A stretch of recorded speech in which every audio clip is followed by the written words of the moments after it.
You son of a bitch. Hit you with the drop kick, Marty Jannetty.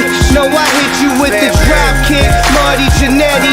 No, I hit you with the drop kick, Marty Jannetty. No, I hit you with that drop kick, Marty Jannetty.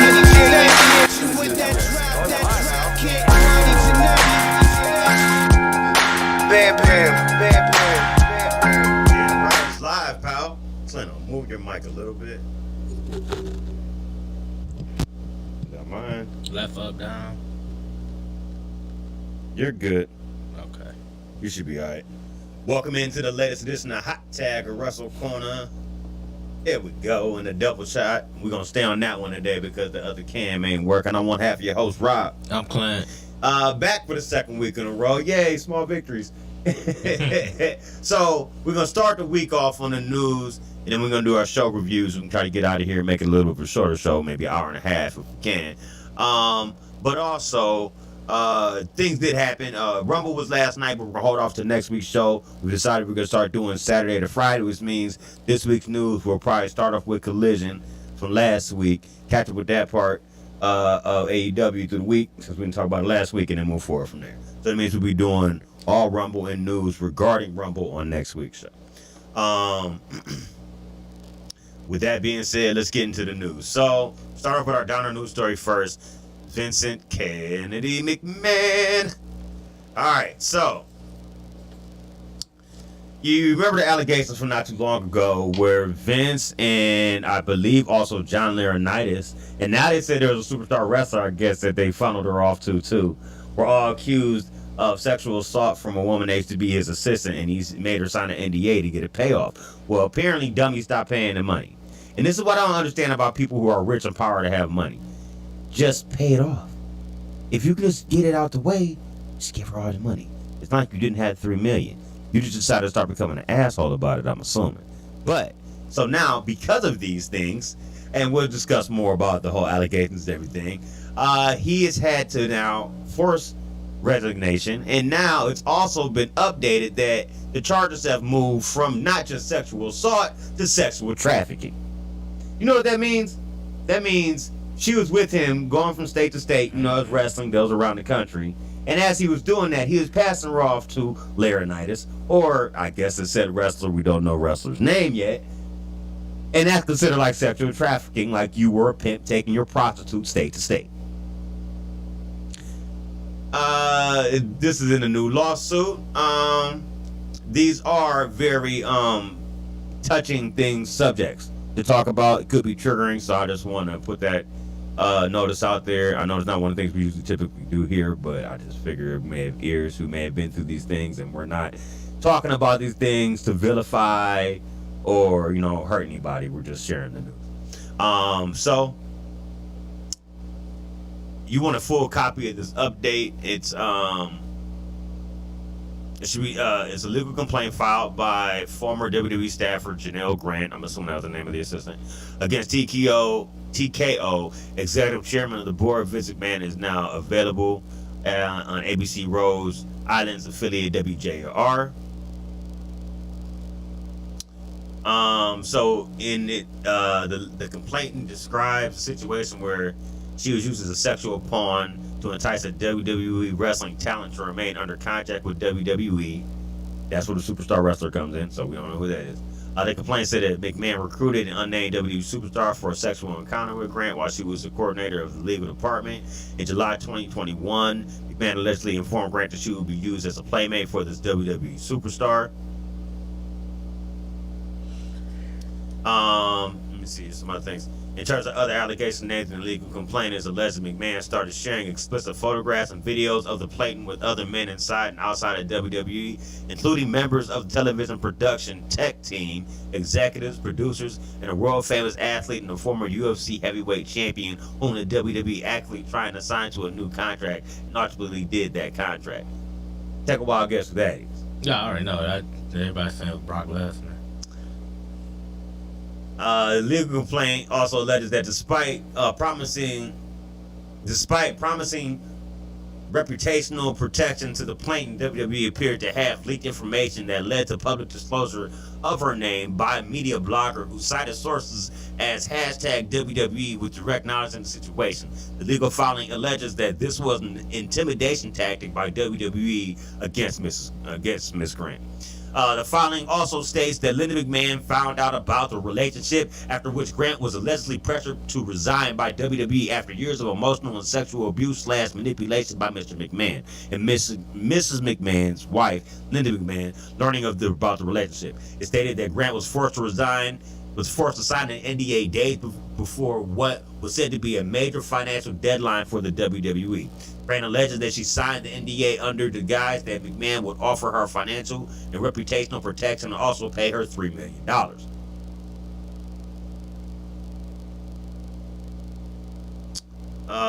The claim. Let's just get to some of the claims inside here, so we can get through. This is a long one, so we can get through this quicker. Participation. So some of the claims were violating the Trafficking Victims Protection Act. Participation in ventures in allegation. Participation in ventures in violation of that same act. Negligence by WWE, civil battery, intentional negligent infliction of emotional distress against all defendants. Her law firm is the Holland Law Firm. Lead legal counsel there is Ann Callis, who filed the suit, said in a statement that, quote, today's complaint seeks to hold accountable two WWE executives who sexually assaulted and trafficked plaintiff Janelle Grant, as well as an organization that facilitated or turned a blind eye to the abuse and swept it under the rug. She's an incredible, private, and courageous person who has suffered deeply at the hands of Mr. McMahon and Mr. Laurinaitis. Ms. Grant hopes that her lawsuit will prevent other women from being victimized. The organization is well aware of Mr. McMahon's history of depraved behavior, and it's time to be responsible and take responsibility for the misconduct of his leadership. Here's the last part I'll say of it, because like I said, this is long, so I want to shorten this up because there's other parts that we have to talk about, and I want to get your thoughts on it too, because you're basically, I would say, our WWE guy here in the show. The lawsuit contains graphic details as McMahon allegedly made several depraved and disturbing sexual demands. One of the claims includes that McMahon used sex toys named after WWE employees, wrestlers, and performers to groom Grant for trafficking to those people. Wait, all right. So you mean to tell me he took like butt plugs and dildos and said like, this is Brock's penis, this is whoever's penis, use this to get yourself ready? That's what that sounds like. Wow. I'll keep reading. She claimed that McMahon would use her as a pawn to secure deals with prospective wrestlers that they were recruiting. She also claimed that McMahon would share pornography of her. So basically, like, you know, the homemade stuff with him and her or whatever. She might have been secretly filmed, didn't even know, for real. To thousands of others and forced her to engage in sex with other employees who were strangers. At one point in a lawsuit, Grant outright accused McMahon and Laurinaitis of rape in a WWE conference room, saying things like, "No means yes, and take it, bitch." End quote. McMahon, not me.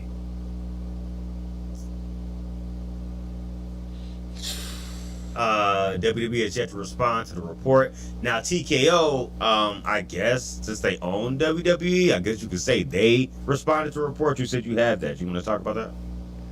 Let me If you don't, I got it. No worries. try to pull it up. Oh, yeah, you might have to give it. All right, so pull it up. McMahon's lawyers, as a spokesperson, said this lawsuit is replete with lies, obscene made-up instances of never occurred, and vindictive distortion of the truth. He will vigorously defend himself. I'm assuming that is McDavid, is usually the counsel for WWE, and I assume he also is legal counsel for McMahon himself personally. TKO, speaking on the situation, they said, quote, Mr. McMahon does not control TKO, nor does he oversee the day-to-day operations of WWE. While the matter predates our TKO executive team's tenure at the company, we take Mrs. Grant's horrific allegations very seriously and are addressing this matter internally.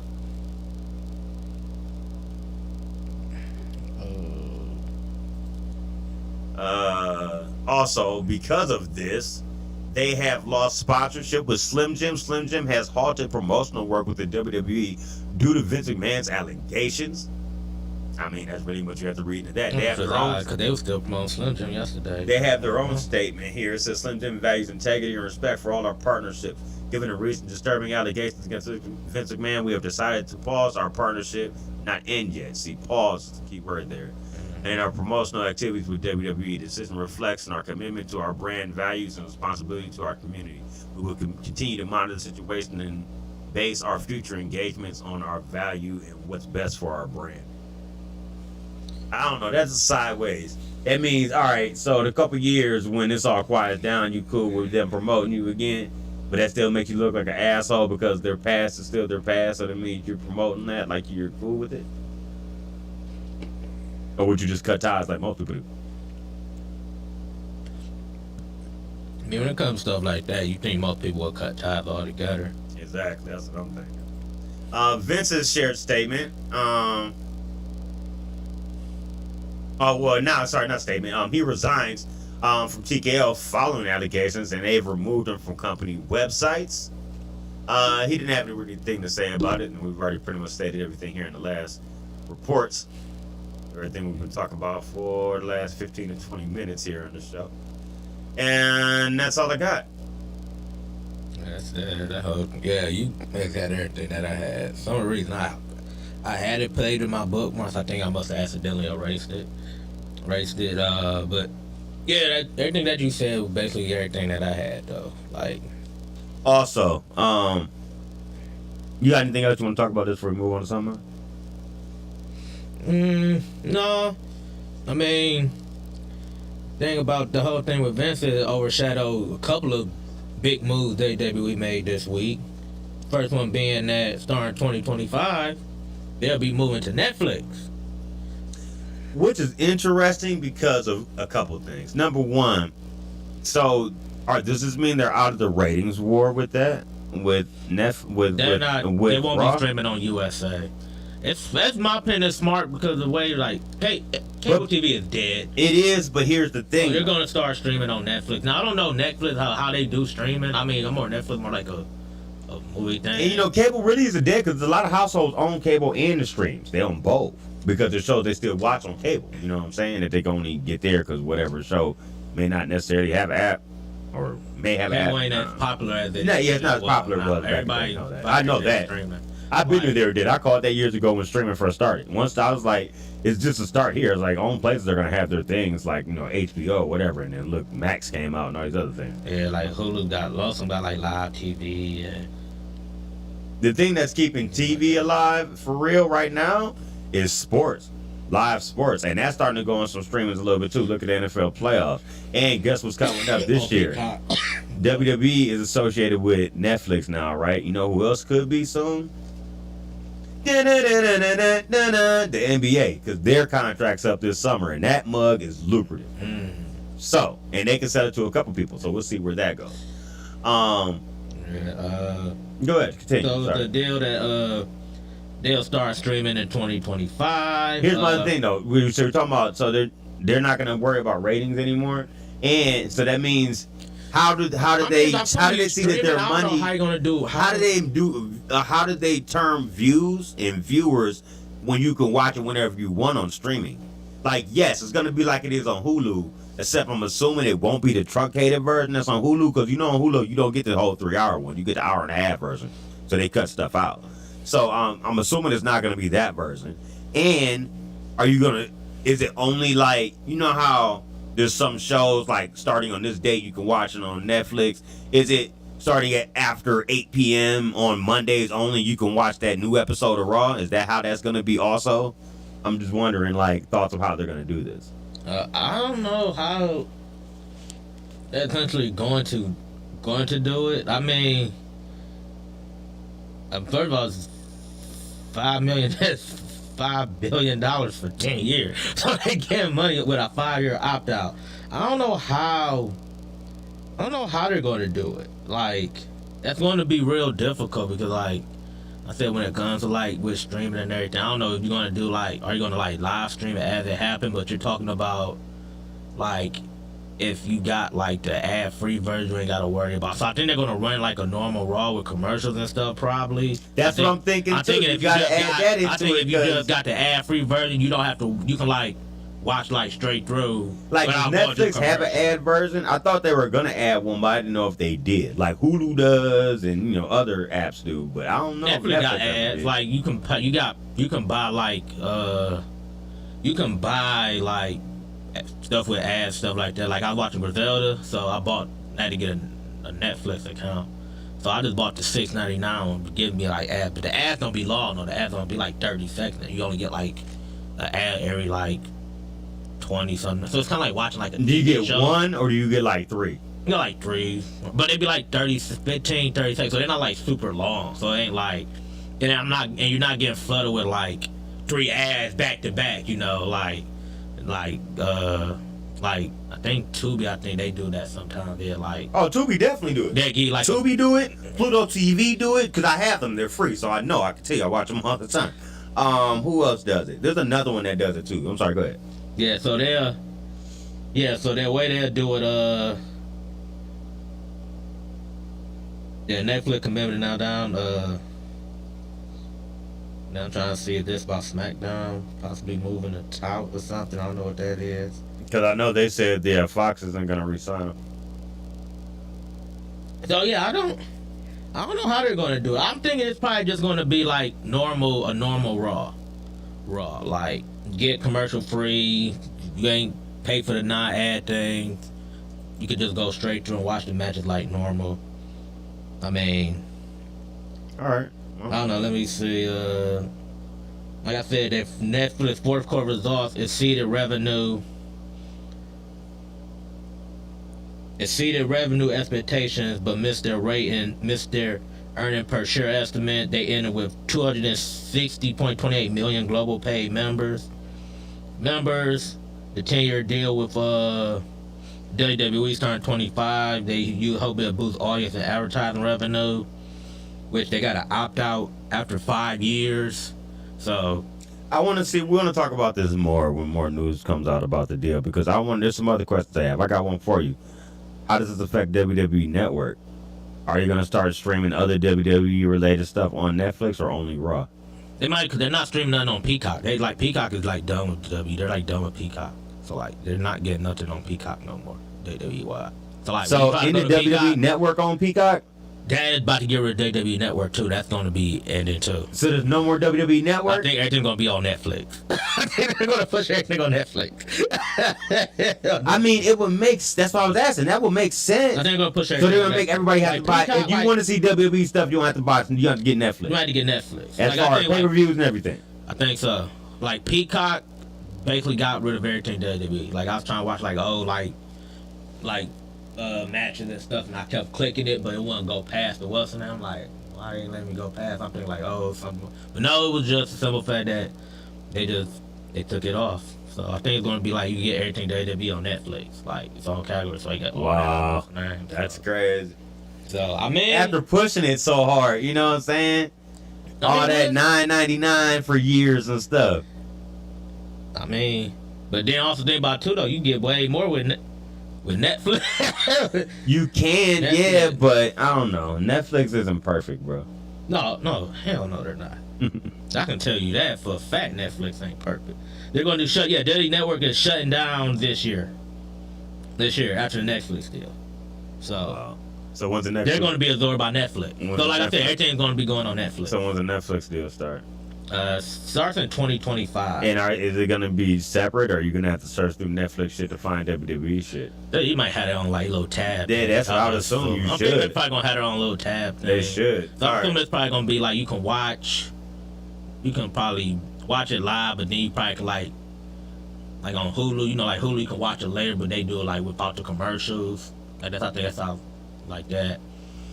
So Vince news overshadowed that. Also overshadowed the fact that The Rock has became a board member of TKO. Most important thing, like they gave him like $30 million, but the most important thing is he has fully everything trademark of The Rock. It's all his.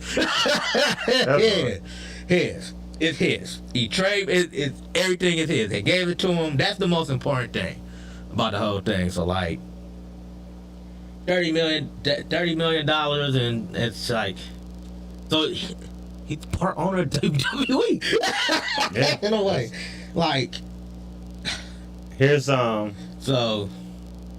Jack Perry has filed a trademark for the name Scapegoat. He made an appearance during NJPW's Battle of the Valley after Battle of the Valley, where he started using the term scapegoat and tearing his AEW contract in half after attacking Shota Umino. So we'll see where that goes. Also, I'm trying to get through my quick ones real quick. Ronda Rousey has a claim that Bruce Pritchard is acting as Vince McMahon's avatar, and that Vince still has a hand in the WWE through Bruce, who you also know for the podcast Something to Wrestle With. It's reported that the former superstar for WWE, she opted into staying silent in the aftermath of Vince's recent departure. McMahon, as we know, that he's currently been released from TKO following the lawsuit and allegations against him for sexual trafficking. Everything we talked about at the beginning of the show.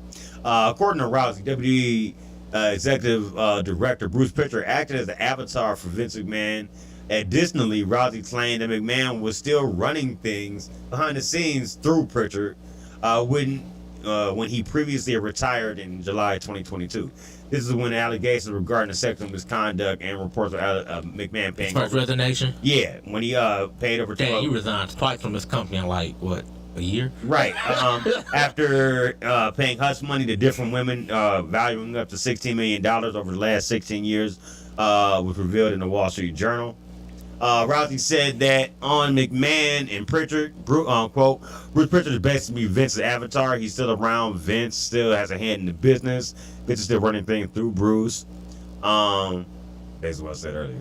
While McMahon initially retired from the post, he came back to the company in 2023, saying that he took bad advice about that after the deal was and helped to sell WWE to an Endeavor. After the deal was completed in September 2023, McMahon was named as the executive chairman of the board of TKO. He has since stepped down as this reports from the 26th, so as of the 25th. In the aftermath of McMahon's exit of WWE, TKO, rumored by PW insider Vita Cultaholic, is believed within Endeavor that WWE is looking to sweep out anyone who is close to Vince and is seen as an ally to have a new, fresh start moving forward. Whether or not Pritchard is seen as one of those people remains to be seen. Done was. Hey, got him out the door. Rousey exited WWE after her contract expired after WWE SummerSlam 2023, which she had one of the worst matches of the year in the MMA rules match against her longtime friend Shayna Baszler. I added some of that in there in the worst match of the year part. Yeah, I mean, what Ronda's saying though, it seemed like what everybody was saying when it first happened, when just the whole thing was like, when everybody like, when Triple H, they said Triple H took full control, but everybody's like, no, they think it's still Vince running everything like that. That's what, from what she's saying, it seemed like that's like when the first thing happened, like, because everybody was saying it like, oh, they think Vince is still wasn't. I could see him going through Bruce Pritchard, like. That's his folk all like that. Yeah, I can see him doing that, but I think now it's to the point where now like, nah, you don't really got no Vince hands like and creative wise. Now Bruce, he probably will go through Bruce and have like, hey, why don't you do this, do this, do this? But ultimately, like Triple H probably be like, yes or no. Shut that down. So another news: Finn Balor's contract is set to expire this year. I don't see him going anywhere. His contract is expired right after 40. He has yet to been approached about signing a new deal. His contract is actually up within a few months of WrestleMania 40, but they said a lot of contract that's up this year with a lot of talent being approached about renewing their deal, so that don't mean they don't want to renew them. They're just negotiating properly. People like Charlotte Flair, Bayley, Seth Rollins, Becky Lynch have re-signed for bigger deals than their last previous deals. So we'll see how that goes with Balor. I agree. Balor to me is not going nowhere, I believe. Another news story. New news story involving two people. So the documentary of Vince McMahon is supposed to be out later this year. This year.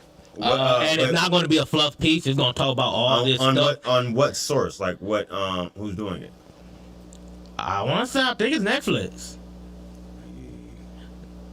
I don't trust I don't anything. I don't trust it with I anything. think. I'm not positively Bruh, sure who's doing it. They are locking hands with them with this I'm deal. not sure if it's Netflix You doing it. mean to though. tell me it's not going to be fluff? I don't know if it's Netflix doing the movie or not, but it's supposed to drop this year. According to Dave Meltzer, they said it's not going to be a fluff piece. They're going to talk about all these allegations and everything that Vince is going through. I don't know. I hope. I want to see that. I want to see the gritty shit. I don't want I it to gotta be. find out. Actually, let me I find don't out want about that. no fluff about it. Number one. Number two. The other thing I'm gonna ask about it is, have you? So you know they're supposed to make a Hogan movie that's supposed to come on Netflix too. Oh, are they? Yeah, but they're gonna really have to step it up after Iron Claw, because they got a lot of standards to live up to comparing to that movie. While you look for that, let me get to my last It's supposed to be a couple. docu-series. Docu-series, okay. Yeah. Oh, okay. You got it? Hold on. Pull it up. It's a docu-series that's supposed to release in the first part of 2024. Was initially announced in 2020, but once suspected to release in 2022, but then have been called off while he's being investigated for the sexual misconduct, hush money allegations. However, the ringer Bill Simmons, executive producer of the documentary, said that it will be released this year. Vince has no final say in the documentary until everything is all set in stone. So that basically means like you basically can't do nothing. It says it's gonna be a few parts explain the philosophy behind making the docu-series. Dave Meltzer said that it's not going to be a fluff piece. It's going to be more like they're going to talk about all these allegations and everything like that. So we'll see what it looked like, but I'm actually looking forward to watching that in the docu-series. So that means I don't have to worry about watching the whole thing in like one. What's the name? Back off saying, but that leading to my other news story was that Natalia's possibly working on a movie about the Hart family. She was sitting next to pulling to Rory Culkin, who I guess is the brother of Macaulay Culkin, I guess. Yes. And so basically, if you know, she like tagged Yale Production. I like how you said, I guess. It's like, no, that's definitely his brother, bro. She filed a proposal to tag Yale Productions, which is known for films like The Kill Room, Becky, and Chick Fight. They learned that there's been heavy discussion about creating a movie around a legendary Hart family. So we'll see. We'll see. We'll see if we get a movie about But theirs is so story. That's one of those. I think that should be a mini series. Yeah, I'm about to say that probably should be a docu-series. Yeah. Series like. Oh, fair. Since you brought it up, I'm gonna ask you about that Griselda, because I know all about that story, and it's on Netflix, and I don't trust them to tell that story completely. So. No. We'll talk about it later. It was good. We will talk about it later. Nick Nemeth credits Shinsuke for getting him in New Japan. Yes, recently heard him on Jericho's podcast talking about this. Yeah, he said that he's not close friends with a lot of people, but when Shin came up from NXT, he said he was doing the one thing where everybody shows up wrestles him. He didn't know him. He didn't really watch Japanese wrestling. But he said after Mania, Shin came up to main roster, and he said they're overseas, and he said everybody had to do a dark match, and he said he requested a bottle of Jack Fire whiskey. And they drunk that during the ride there. They said they started talking, had more whiskey. And he basically was saying how he was sick of sitting on the bench. And he reached out about leaving. He said, yeah, long time ago my contract was up. And I'm like, I'm going to get out of here. There's nothing left for me to do. I'm sitting on the bench. Break in case of emergency when someone had a world title match or something. It seemed like he got what's name. Shin was like, if you ever get out of here, I have connection and some people that like to help you out. So he sent an email to Vince at the time. He said he wasn't sure, but he sent a long email, 9% thankful. Oh my God, these years were great. You taught me so much. 10% of it was this messed up. I need to get the hell up out of here. There's no purpose for me getting paid millions of dollars to sit on the bench or to be in a 3-minute match like a local. pay locals to do this. There's no reason I should be here. I didn't hear anything back for 2 weeks, and then found out I was released. Sound like some Vince stuff. You complained to Vince. Vince ain't like your complaining, so bye, you go. Go. It said Shan put him in touch with the contacts at New Japan. He said that he ain't gonna name names, but it was a very important people. This was the only one that wrote back. Says a lot to unpack. Let's talk about it. You want to fight at Stanford tomorrow? I'll be on the flight. Thanks for think about it. And he said 2 weeks later he was released. He said he never done indies. He never gone around the country except with WWE. He said he's still good friends with Shan. He to the point where I guess he was having self-doubt. He asked Shan, like, you think I'm still good at wrestling? What do you think about Japan? He like, I got you.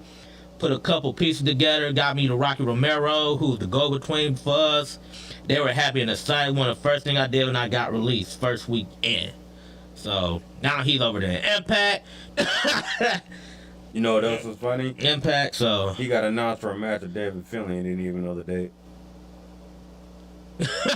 Jericho informed him of it during the podcast. no Lord. He said, so you know it's February 23rd. He was like, oh, okay, cool, thanks, because I wasn't sure. That's messed up. You gonna give me a date for something I don't know. Couple more news stories. One, so we finally got official episodes of Dark Side of the Ring. The date for Dark Side of the Ring has been released. That date will be March 5th. Yes, earlier this year than the summer. Okay, cool. The episodes are some. So we're going to get it March through April. Cool. Some of the what's the name? Like I said, you got Chris Adams. Sensational Sherry's is getting one. Nice. Terry Gordy. Of course, we got Black Saturday. Chris Cope. The Sandman, Earthquake, Harley Race, Buff Bagwell, and Brutus Briefcake. Those are the official ones. So no Kurt Angle. One, of course, I think Chris Adams will be the final episode of season 5. So that should be a good one. Then RVD talked about why they want to do a dark side about Mike Awesome, but it got nixed. And he discussed why there would not be an episode about Mike Awesome. He said, my thoughts are going to happen. I talked to him about it, should have been a part on it. Mike was my road wife for a while in 2001, 2002. He basically said that the reason the dark side won't happen is because his wife put the whole kibosh on the project. He said, I was very bummed to hear that because I'm like, man, without that, it's just like to bury him and forget about it. Personally, I know he misses his kids so much. I can't believe he hung himself and would do that to his kids. He loved his kids and missed his kids all the time. Now his wife so much, and he would be very upfront about that. I would poke him and grill him with questions, and he always talk about how he missed his kids. So yeah, him and his wife. maybe that seemed like more of like a petty. That seemed like more like a petty reason or something. I can't fully get into it here and be complete on it, but I have heard the story, and they did have issues. Like I think Knight might have been temporarily separated or something before he finally, unalived himself, I guess I'll say. But I have always heard he had deep love for his kids. But I think him and his wife kind of had a contentious relationship, bro. Yeah, according to RVD, that's what he said. Last news story I have here pertains to another free agent. That's Julia, who has been pulled from Windy City Riot. I might drop in money because I'm coming with some free agency news next. Brought her run as her New Japan Strong Women Championship. Basically, a new move from New Japan indicate that her run as champion has not only come to an end, but essentially guarantees the WWE run is coming. Wrestling News though report that they have pulled her from her upcoming match at Windy City Riot in Chicago. Her contract expires in March. She told Bushiroad, who was the parent to star in New Japan, that she would like to finish up rather than wrestle any more matches. She said to defend her title on that show, so no news of when she's going to wrestle her final match, but her final match would probably be the match she drops the title. So they're making her speed it up to debut her at Mania? She wants to speed it up, supposedly. She said she just want to finish rather than wrestle any more matches. I wonder how that's perceived, because that's not the typical way. Typically you finish your dates. Yeah. Like Ospreay finished his dates. Okada's finishing his dates. Yeah, I don't know. Interesting. Maybe she's sorry about not being on Wrestle Kingdom. I can see that. Which I understand. I can see Again, that. this is New Japan champion, I and can you're not see on that. the biggest card of the year, year. I can But I see don't that. know. I mean, I don't know though. I mean, every match she gonna what's her name made, they probably looked at like you look at free like after Cardi and them left, she was the anchor for your whole like Storm division. So maybe it's kind of like not like being like a asshole, but probably like, look, I already know what I can do. Find somebody for me to drop this title to who y'all think could carry this title after me, or maybe like that. So next up in free agency news, the Wrestling Observer newsletter reports that AEW has been in negotiations with free agents Kazuchika Okada and Mercedes Moné, and it's believed they both will sign. AEW sources also stated Okada and Moné are expected to start with AEW soon. Moné is expected to debut in AEW for months, but has been taking some time finishing up her acting commitments. The announcement could happen very soon. I'm about to wonder why she was taking forever. Like Remember, she was healing up from that ankle injury back at like All In. So that was August. She's definitely AEW bound. There's no ifs, ands, or buts about it. Like, she's AEW. They've been leveling up that women's division. Had a good return. My girl came back. The thing about Okada, like, people in AEW. Actually, we're not going to talk about it. We're going to talk about it next. They also linked him about that. They also linked WWE, but people around Okada is saying, like, he ain't even make a decision. He ain't even close to making a decision. He's in the beginning stages of making a decision. So, yeah, you got the right to take his time, like. Personally, I think he's going to sign with AEW, and I'm going to tell you why. Do you remember we were talking about last week from Kevin Kelly?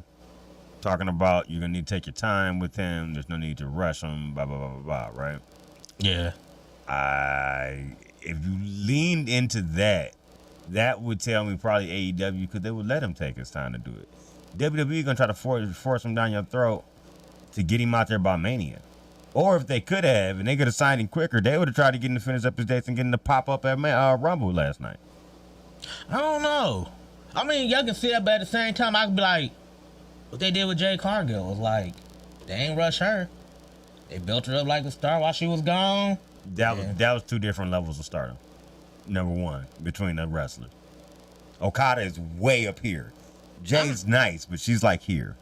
I know that. I'm not talking about that. I'm talking about turn. You talking about like, oh, they might rush him out. They might. I don't know. I feel like a lot of people still watch this thing as eyes with like Vince running everything.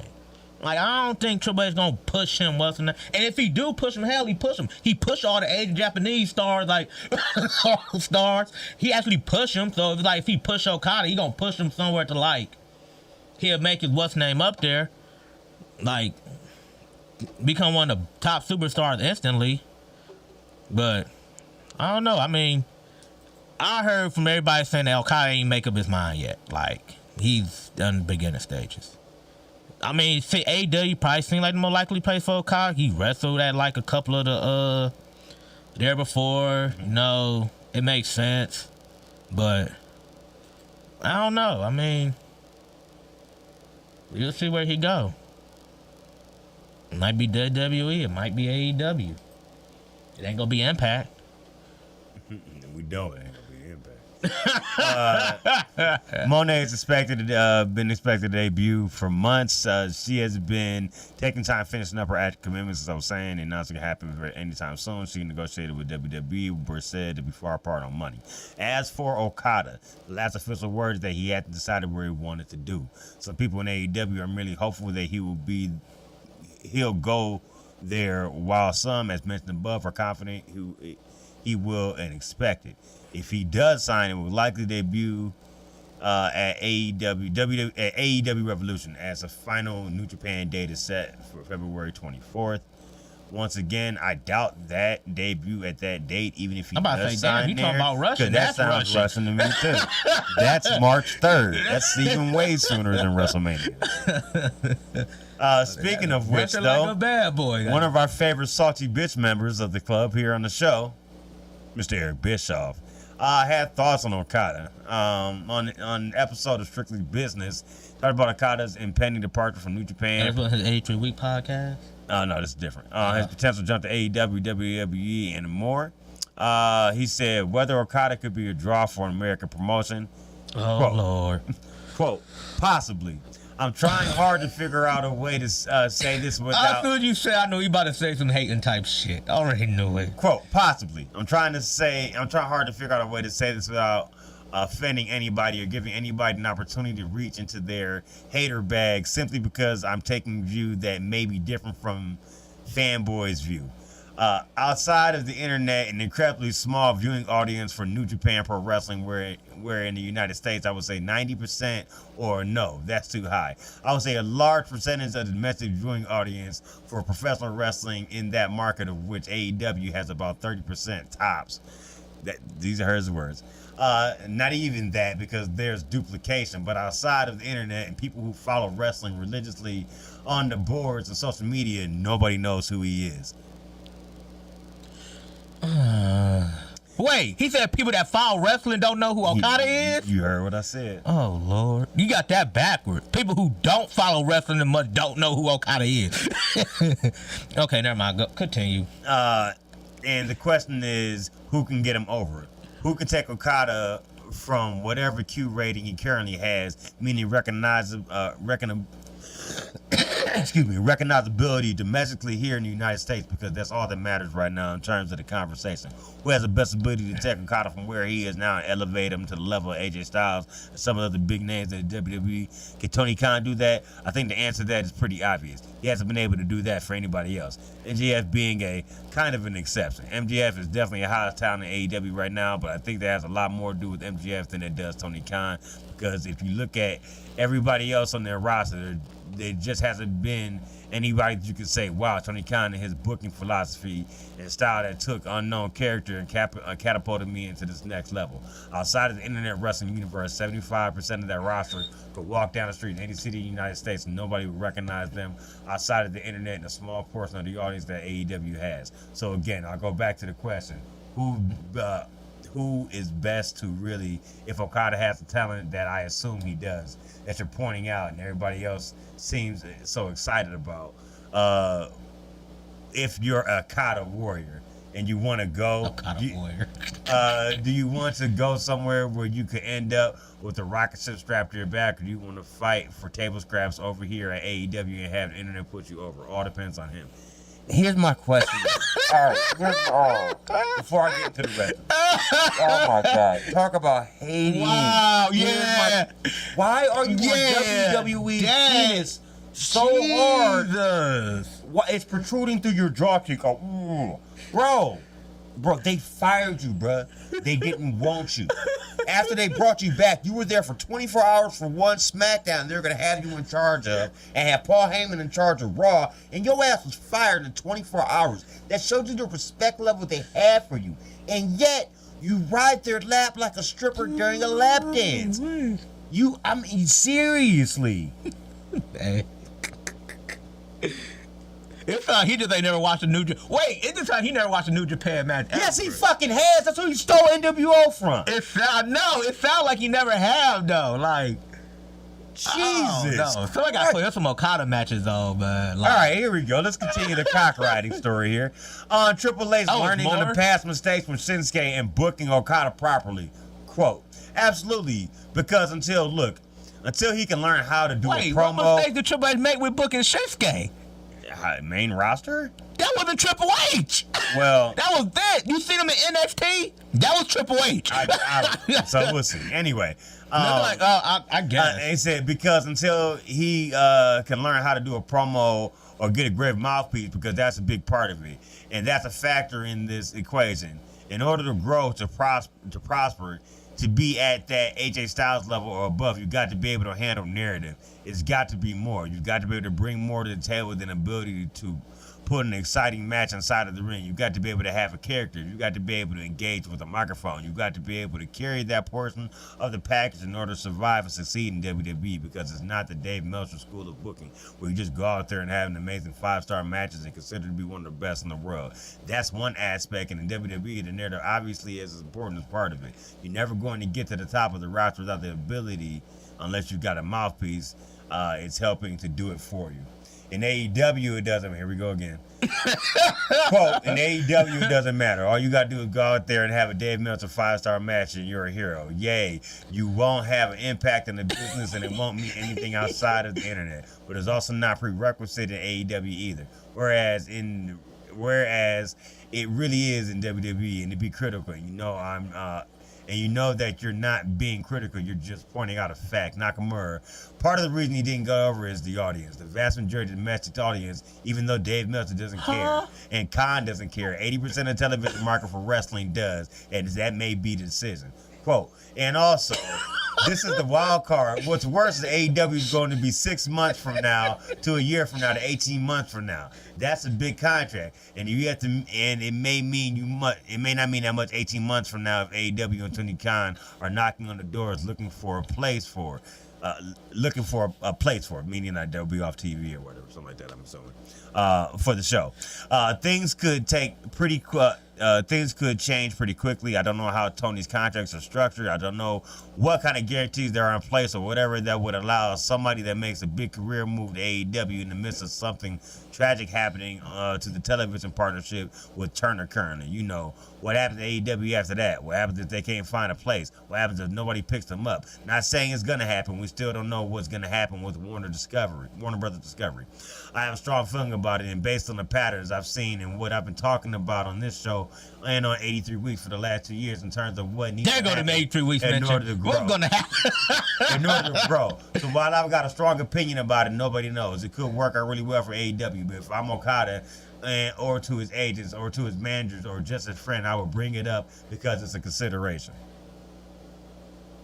Okay. Basically, that was him saying, Okada should sign with WWE. Oh, Lord. Fuck AEW and shit on everything that AEW is and has or was. I don't know why he is shitting on them so hard and what gripe he has with Tony Khan. Did he put an application in and they told him no? He's been on there before. Remember when they had the feud? Got fired. Remember that feud with Jericho and Cody and he came out and moderated it? They probably fired him. They probably told him, like, no, you suck at that. Lord. There's a whole bunch of stuff in that statement just what's the name? Okay, one thing first. Back to the thing with Shin. Like, the Shin was over with the crowd. It's the booking that messed Shin up. You got him losing to Jinder Mahal and all these people. That what messed Shin up. It wasn't the booking. I mean, it wasn't the booking. It wasn't that he couldn't got over. He was over. The booking is what messed it up. The whole thing about he don't know. I think he honestly don't know who Okada is. I don't think he knows today's wrestling fan base. And then if somebody questions him on that, then he calls him a fanboy and shits on him. Yeah, he don't know nothing because about he was Okada. actually backstage in the scene at one point in time, bro. He don't know. You're not up with the current product, but you think you are. He don't know nothing about the whole New Japan style now. He don't know nothing about the fact that like it's even though AEW and WWE are the two brands. But it's still, you still got New Japan. Like, people check outside of there. outside of yes, WWE. I know WWE has the fanboys who are stuck in that bubble, but there's a greater wrestling. I would say, honestly, in the total world of professional wrestling fans, I would say 60% of the market is outside of that bubble. I would give that bubble 30 to 40%. I would say the rest of the wrestling world out here, the AEWs, TNA, and everybody else around the world, including New Japan and all them, that's that other 60%. Not everybody loves WWE. A lot of people hate it. That's, you know what I'm saying? Like, yeah, they got the biggest share of all of those. Their 40% is bigger than anybody else's percentage, I think, out there. True. But you've also had a head start. And you've also been at this for, good God, since what, 1948? Something like that? When it was the WWE under his daddy and Tootsmont? Like, come on. You know what I'm saying? Like, I just don't understand his love. I don't understand how you love something so much that don't love you, bro. They don't love you, bro. It's like Draymond talking to Paul Pierce. They don't love you like that, bro. Well, he loves them like that, but they don't love him like that. I see. That whole statement, oh man, I don't know. Like, back to you gotta build them up slowly and with the mouthpiece. Wasn't that what Kevin Kelly said? Mm-hmm. He didn't necessarily. But he ain't say you need a mouthpiece. But he said like build him like. Yeah, he said build him slowly. Build him slowly though. Yeah. Like, I don't know, man. Uncle Eric's funny. He always has a sound bite or something that that you're just gonna have. I'll wait on the 83-week podcast plug. I'm like, he's on another podcast, so he's gonna plug that in. And it's other brands outside of WWE. You got AEW. It seemed like to me that you just don't like AEW for some weird reason. Yeah. But people love AEW. People love New Japan. People are starting to talk good about TNA because they went back to TNA. I think it's TNA. a testament to the work that New Japan has done over the last 10 years, maybe longer, that they have as big of an imprint as they do in WWE. We met back in 2015 at Car Parts. Did you know anything about New Japan before then? No. You remember when the first thing about New Japan we talked about each other? Was Okada Omega. And I asked, did you see that? And at that time I actually watched that match. Yeah. Right, exactly. See what I'm saying? People's fandom grows and changes over time. I just said 2015, right? Yeah. We're in 2024, right? That was 9 years ago. And now you don't think the market can't change in 9 years? Not only that, but now like it's Stardom now. I'm a big fan. I feel like Stardom is probably better than both women's division and both companies. Yeah, you talking about Stardom all the time. Then on top of that, so they have a footprint in the United States now with the New Japan US Dojo and New Japan Strong. So like, what are you talking about, bro? I don't know, man. It's Eric. I don't know. It's Uncle Eric. All right, so who else do we like hearing news from here on the show? This is my last news story. I actually have no more news. This is my last one. You know who else we love hearing shit from on the show? Booker T. Oh man. Booker T. He dogged Ahmad Johnson. I'm cool with that. That was funny. On his latest episode of his podcast. And Dana Brooke too. Ash by Elegance. That's her new name. And I'm mad. That's still stupid. Anyway. I know it is. They named her that. Oh, we got some funny ones coming up in the news recap about to get into. Got about an hour left here in the show. On potential Sable WWE Hall of Fame induction, quote, she definitely was a ratings draw. Whether you watch the show, you want to watch, or you definitely want to see that segment she would be in. Whether You said who? Sable. On She whether burnt wrestling too many bridges. or just being on the show. She burnt She's too a many Hall of Famer. Yeah, but a lot of people that burn bridges make them up with them and get in. She, her husband's still associated with the company, so I can see her getting in. Plus, you got to remember, it's a title only. It's not. They don't have a building. Yeah, they don't. They don't. But I don't know because you remember we did it. What's name? Tori Wilson said that like you still can't mention Sable's name. She's like, yeah, she's gonna throw her country into WWE. She was a bitch backstage. Yeah, like so they were. She might come back and make apologies and work it out backstage. I think so. But shit, the whole thing with the scandal with Brock now. On potential Jim Cornette WWE Hall of Fame deserves it. No doubt. I mean, Jim Cornette's contributions to the business are undeniable. The guy entertains me. I mean, he made me want to do this to the degree that as far as how far he took it. He believed in this business more than anything when he was doing it, and he believed in making fans feel a certain way when they watched it. That is true Romeo and Juliet, Phantom of the Opera, Shakespeare to this business. And when he did it better than anybody. Some high-ass praise. Yeah, it was. And quote, last Jim Cornette should get in just because of the fact of his dark side when he was the name Vince Russo. He is still mad about that brawl fall. Like, yeah, when he walked in there about to beat his ass because he cost like $5 million. Yeah, with the Steve Williams. With the pretty little neck. I'm like, oh Lord, Jim, calm down. You having flashbacks, bro. Potential Lex Luger WWE Hall of Fame induction quote. Oh, that one might be the tough one. I think Lex should be in as well. Man, without any question or shadow of a doubt. He should be in. His contributions made definitely felt by many people that on a Lex Luger train he was running. He was always one of the guys who stood out. He was always a main event player, always an amazing guy. Damn, Miss Elizabeth, I think, is dead. Yeah. That's one of the reasons. I would say his contributions are good enough to get in. Yeah. But that doesn't help. That does not help. The whole thing, Miss Elizabeth, don't help. Don't help. But he has changed his life. He, does reside in a wheelchair now. He's a man of God, but. Well, she didn't kill anybody, or wasn't accused of, or thought as of.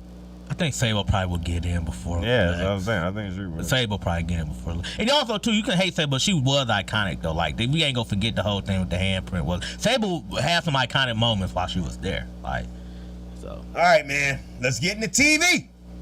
all right. Yeah, I'm salty though because I have a funny one. I'm gonna tell you off the air.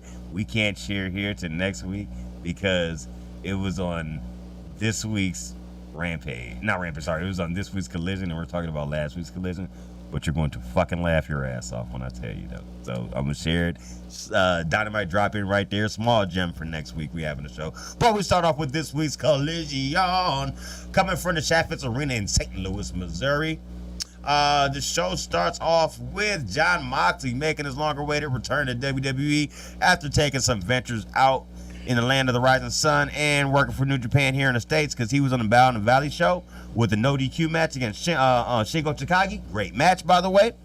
It has seemed like he's been over in Japan. Yep, he also did Wrestle Kingdom. We know he did that. And then he also did New Year's Dash. Okay, so And he did was, 3 shows. Yeah, he was in a tag match with Danielson and I believe Okada against the War Dogs. Something like that. So he have been doing some work. Yeah, he's been doing a lot of work over there. Comes back in a match here against Shane Taylor of Shane Taylor Promotions with Lee Moriarty, Tiger Style at ringside with him. This one was a slugfest. The match ended up coming down to the fact King Kong Lariat gives Moxley a 2. But after that, Shane Taylor hits him with a clothesline of his own. They trade headbutts. Taylor hits a powerbomb. He tries to go into a triangle choke. He deadlifts him out the way. Moxley his elbows him in the face. Then he ends up choking him out with the bulldog choke. Passes out. About 9 minutes, 37 seconds. Moxley wins. Post-match, Moxley said it's going to be his year. Everybody else has been making their statements this year. Now with the rankings coming back in the order, everybody's been making their statements like they coming for the title. And it says, if you want to be his opponent or be his teammate, you better keep up.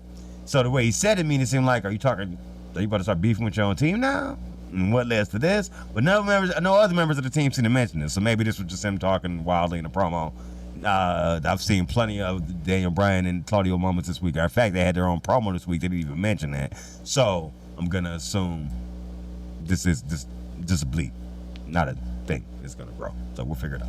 Anyway, next up we had the Cope opening. I don't know if you know what the Cope opening is, but Edge, since he lost the TNT title, he decided they kicked him to the back of the line. I'm gonna work my way back up. So it's basically his version of the open challenge like John Cena had, except he doesn't currently have the title, which is an open challenge to work his way up the rankings to get back to Christian. This week he is facing against Dante Martin. It seems tends a lot lately to start it off as far as the Cope Open is a lot of younger wrestlers. A few weeks back he had Griff Garrison come out and challenge him. Dante Martin challenged him this time. He gets the victory over Dante Martin. Nice to see Dante getting a lot of matches back coming from injury. He's been on TV a lot. Good for them. Good for those young cats. He gets tapped out to Copeland's Grindhouse, which is everybody's been doing this lately, but Daniel Bryan's submission with the crossface, basically. Like the LaBelle lock? Yeah, the LaBelle lock, basically, yeah. So it's the same thing he does with the bar in the mouth, the deal, I remember that. but without the bar. That way you don't have to go to that every time, you know what I'm saying? 11 minutes, 50 seconds. Nice match. They both got some time here. Post-match, Tony Schiavone got in the ring to give an interview to Copeland, who wondered what he was thinking with this open challenge thing, but he sees a bunch of young guys going after him instead of veterans. He wants to take a bite out of them too, and he said he's ready for a 5-course dinner. I don't know what the hell that means, but he's coming for the TNT title, and he'll be the champion next time he wrestles in that city. 5-course meal. That's what he said. Oh, speaking of which, as I was saying, Danielson and Claudio aren't happy with losing to Eddie Kingston in a Continental Classic, and they want to get revenge against them. They have a tag match in the main event against Ortiz and Eddie Kingston. By the way, they started referring to him as King of the Bums, which I use the word bum, so you know that makes me happy.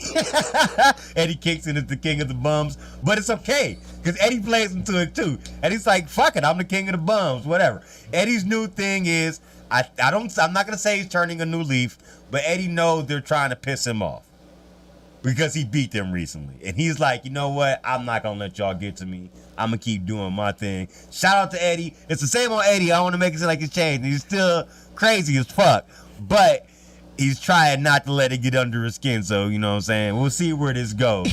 But he's been a little bit all over too. He was on Battle at the Valley. He was in the G1 last year also, which of all people, I think is awesome the most for him because he loves Japanese wrestling. He was a tape trader back in the day. He wears black and yellow to represent Kawada from All Japan. So, by the way, if you don't know who Toshiaki Kawada is, please go do your research. One of the best. Mid-90s run, great. Anyway, moving on from there. So they keep calling him kicking the bums. They want revenge against him. Next up, we do get it, yes! All right, so I'm going to give it away this week because they had interaction last week. They got interaction this week because they have a match coming up.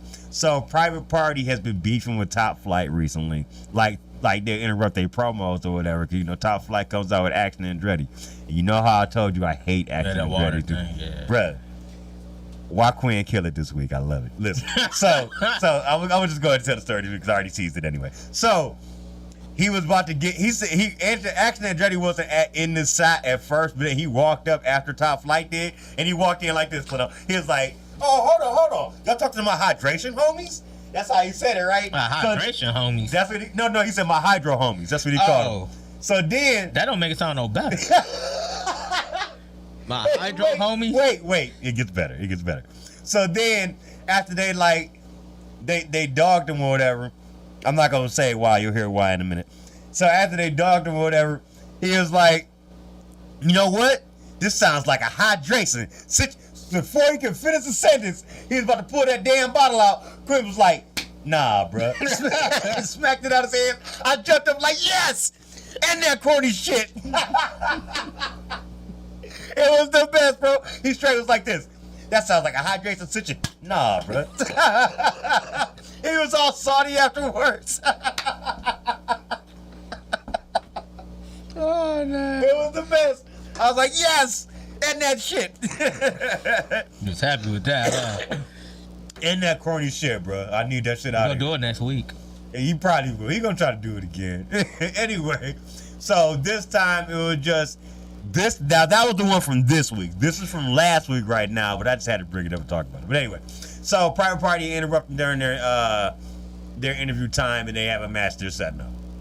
Queen Amanada's next against the returning Thunder Rosa. So another one back to the women's roster. I keep saying the women's roster's getting hitters back. It's looking good over there. And guess what else they did this week, Clino? And we talked about it last week on Mount Rushmore. They started giving me more women's matches on one show. Collision this week, and we'll talk about it next week, 2 women's matches. And they had time. Neither was a squash. Give me more than and they had some interview segments and all that. I know you got to get more than that. No, I ain't talking on 1 2-hour show. That's a lot. No, I need on Dynamite. I get on Collision. I need on Dynamite. I need on your main show. Okay. I need two or three. But maybe there's a start. Maybe they're gonna do that there too. It's a start. It ain't the first time I seen him do multiple women matches on the Collision. Like, I need on Dynamite. Give me 2 or 3 on Dynamite. That's your main show. Then I'm like, okay, got me, Tony. You getting there. You got too much women time to just throw one women match. Is this at the 9 o'clock time slot still? Not every time. Majority of it's around there though. This one I'm talking about was. I'm not gonna lie. I was just being an asshole when I said that. Like, damn, okay. I'm not gonna lie. Well, it's not exactly 9. It was right before the 9 o'clock spot. I'll say that. Within 5 minutes. But if you add in commercials, promos in the first 2 matches, it was probably done at about mid-show, so right about the 9, so around it. Anyway, Thunder Rosa looked great in her return here against Queen Amanada. I was about to say Prince. I'm sorry. Amanada. After a Northern Lights suplex from Thunder Rosa, they got a 2 count. Amanada hit the air raid crash for 2. Thunder Rosa hit a kick, grabbed Tijuana bomb for the pin. 9 minutes and 19 seconds. She cut a promo afterwards, talking about whoever the women. She said whether it be Toni Storm or whoever the TNT champion is, but I thought it was a shot at Julia. Dang, that's a shot at Julia Hart. She's coming after them, basically. Eddie Kingston and Ortiz are ready for Dance and Claudio Castagnoli in their promo. You know, Eddie never has time for promo, so he cut that one out quick. Bullet Club go over here. Colton was imitating the Rock's catchphrase, and Jay White was talking about being glad to be back on Saturdays. They were cut off by the Acclaim, who came in to let them know. Like bars? No, not that's next week's. This week. So they had whack bars next week. Okay. Seemingly, we'll get to it anyway. So they decided they're officially it's together. It's Bang Bang Scissor Gang is the new clique. They're teaming up to have to take on. It's the name now. Yeah, they're no teaming. More the Acclaim. No, it's still the Acclaim, but as a group, they're the Bang Bang Scissor Gang. Oh, okay, I get it. So because it's the Gun Club and the Acclaim together, because they're combating against Adam Cole and the Devil's Group, the Undisputed. Okay. You know what I'm saying? They got a Undisputed Kingdom, so they got worry about them and other I get it.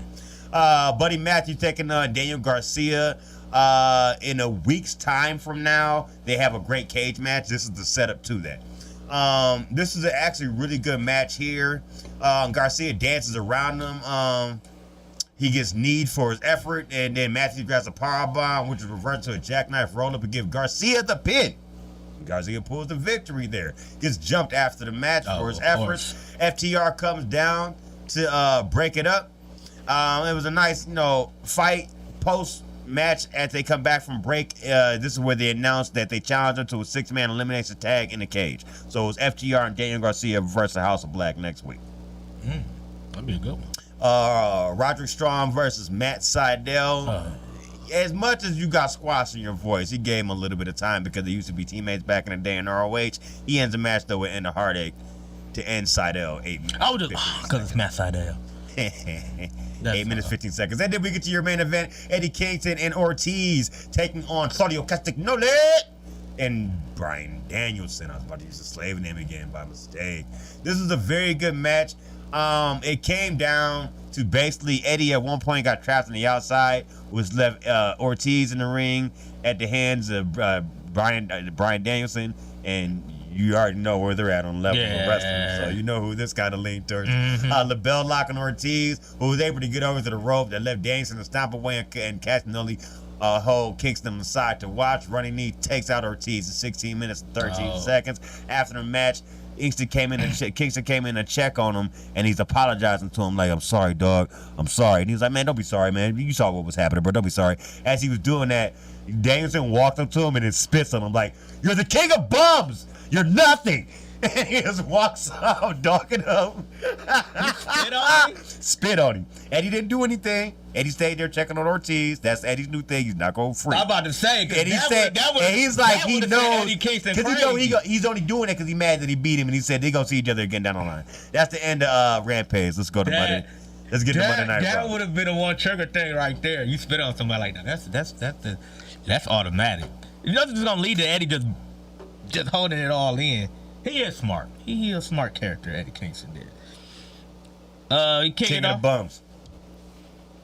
He's the people. They got it for the people. There's a lot of people. That's my boy. You look at Eddie Kingston. You look at Eddie Kingston like, bro, he one of us, bro. He looked like a guy that should not be in a wrestling ring, but he would just kick your ass. He like God, what's the name of the one dude in New Japan? I used to say he looked like he looked like the guy that he will you will drink with him, but then he will kick your ass and make you buy him more beer.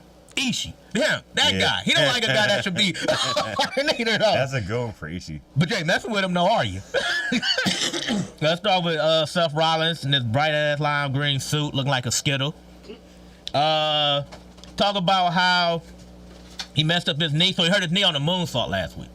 So that's how he hurt himself. Talk about the extent of injury. Talking about that if he gets surgery, he'll be out 3 to 4 months. He's taking it one day at a time. Imperial comes out here. Gunter basically saying they've been avoiding each other, but he respects him for fighting, bringing honor to a championship, just like him. He said that it's sad Rollins missed Mania because him and Imperial have a lot to finish. He don't care what the doctors say. He said how hard he had to rehab and push his knee. Rollins said he's going to keep his promise to make it to Mania and take that title to Mania. Gunther said he'll do the same thing if he was in Rollins' position, but he also tells him that, like, I'm going to target your knee and your back and everything that isn't 100%. Rollins said, I appreciate your honesty, but you need to remember who you're coming after. Then Gunther said, no, you better remember who's coming after you. They shake hands, and then the New Day comes to jump Imperial. which leads to their match. What you get, New Day versus Imperial. This basically was just an aggressive match, like a no DQ kind of street fight. Double count at 8:48. What happens after the match is that Kaiser and Woods are still brawling at ringside. The other two go into the crowd. Kaiser grabs a chair. Woods makes the save, then Woods picks up Kaiser. Vinci makes the save. Kofi saves Woods from going through the tech area, and they all go crashing to a table. Next, we get an argument with Rhea Ripley and Damian Priest. Finn Balor is the MVP of this segment, bro. Because they going back and forth. She basically telling Priest, like, you need to stop making enemies with everybody, okay? Like, you always trying to fight everybody, everything like that. And then Finn ooh. And then Priest like, no. You got big head since you became the cover of 2K4. And Finn like, ooh, okay. She's like, nah, Jason, your mom. She's like, next week, y'all got a tag match against DUI. And Finn look at Damon. Damon like, no. You need to stop going into the office and making all these matches for judgment all the time. Feel like, ooh. Ooh. And then she look over, then Damian leaves, and then she goes over to JD and Dom, and she like, you know, I'm mad that y'all couldn't get the job done. She's like, you know what? I'm not mad at y'all. I'm just disappointed. And Finn is still laughing. She's like, what you find so funny, Finn? Finn like, you know, she's like, no, I think you lost your aggression too. He's like, I'll show you how aggressive I can be. And he goes out there with JD and Dom for their match. Next we get Ivy Now versus Valhalla. Match fiend, Ivy Now gets the win here at 2 minutes and 48. This is what I hate when you bring somebody back like Valhalla, who's probably known as Sarah Logan. You bring her back, she don't get the ring rust out, so her matches look bad. But then you print out for a match, keep her off TV, probably because, you know, Eric got the whole thing with the C6, C7, you know, fusion surgery thing.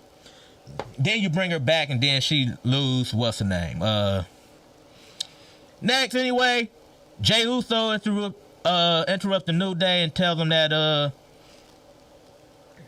he basically talks to the New Day. Kofi gets an Intercontinental title shot next week against Gunter, so he gets that. Nia Jax talk about how she squashed Becky Lynch and Rhea Ripley. Becky Lynch basically tells her to shut up, you dope. It's the way she says dope. I feel like everybody from Ireland should call everybody dope. It sounds so funny. Like the way they say it. It's like, I can't take you seriously, but at the same time I can take you seriously, you know? She said, and don't nobody in the locker room probably like you. You probably injured half of them. Half of them. Then Bayley comes out, says she's going to win a Rumble, points to WrestleMania sign, leads to a brawl. She takes out Becky Lynch. Nia Jax takes her out. Dominic Mysterio versus The Miz.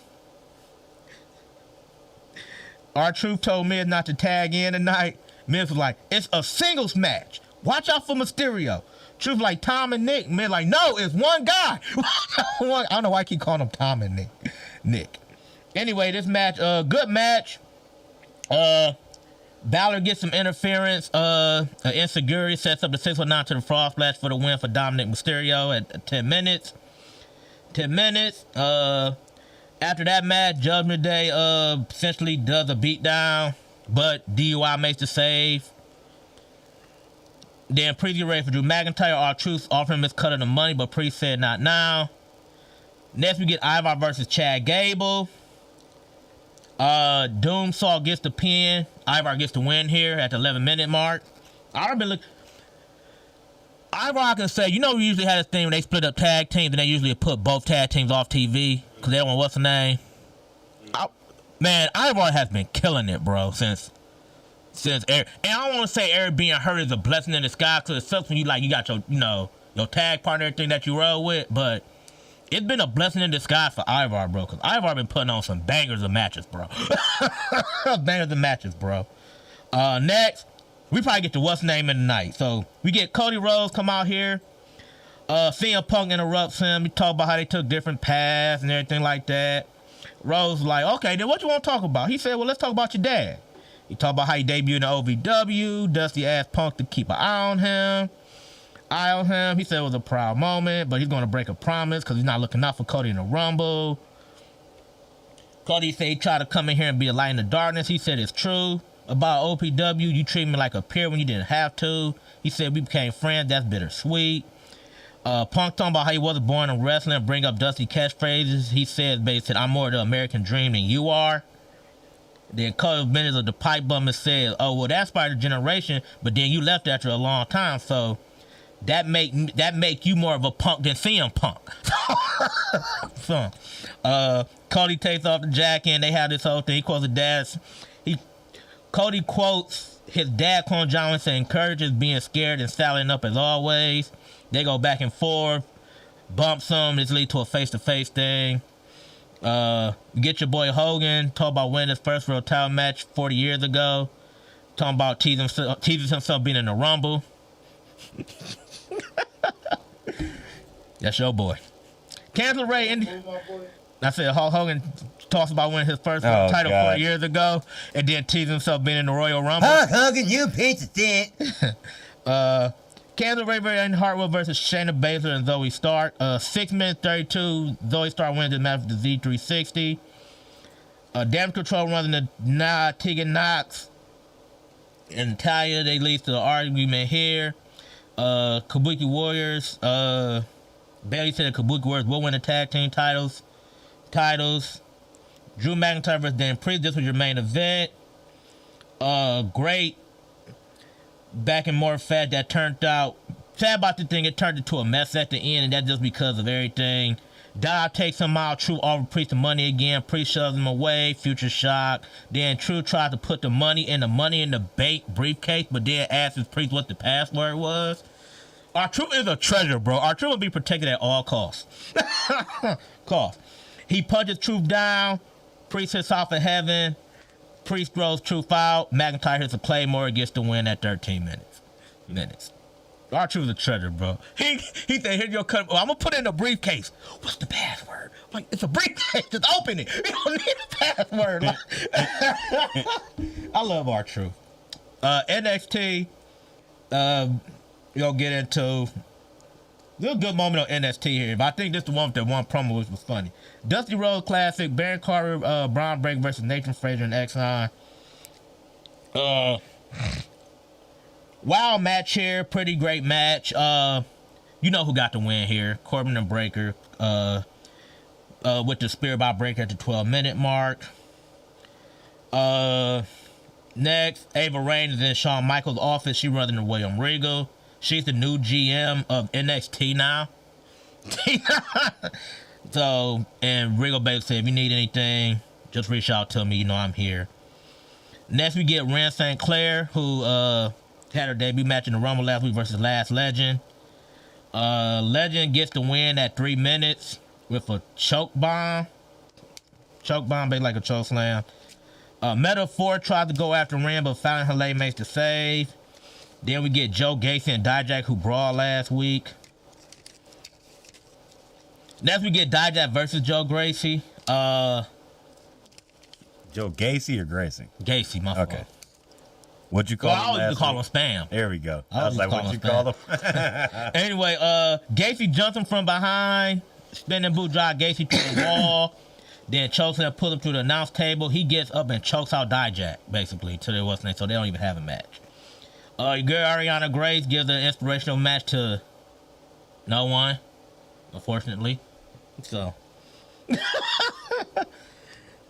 get Mr. Stone and Vi Wagner training for the Heritage Cup shot. We get Alexis King versus Trey Berhill. King gets the win at 2 minutes and 22 seconds. Next, we get Dragon Lee versus Scripps. You know who won this match. Dragon Lee. No, sir, Dragon Lee. 5 minutes and 30 seconds.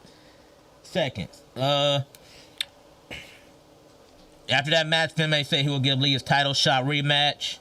Next, Valkyria walks up, is watching someone. Tatum Pasley walks up and says she's excited to be her partner. She said she don't have time for this, but she said we're on the same page. Next, we get Blair Davenport versus Carmen Petrovich. A match where they ain't had no time to do nothing here. Unfortunately, Blair Davenport gets the win. Josh Briggs versus Trick Williams. Williams. Good match here. Williams get the win at the 8-minute mark. This match basically showed he got the win. It shows his bit of momentum to dragging off at Vengeance Day. Bridges found himself in the road by himself. They all split up. They went their separate ways. After the match, Bridges clothesline Williams. Dragunov had to be held back. Hayes come in to hold Williams back as well. Thea Hale is crushed about Chase U closing. JC James says it's not over. Next, we get the contract signing between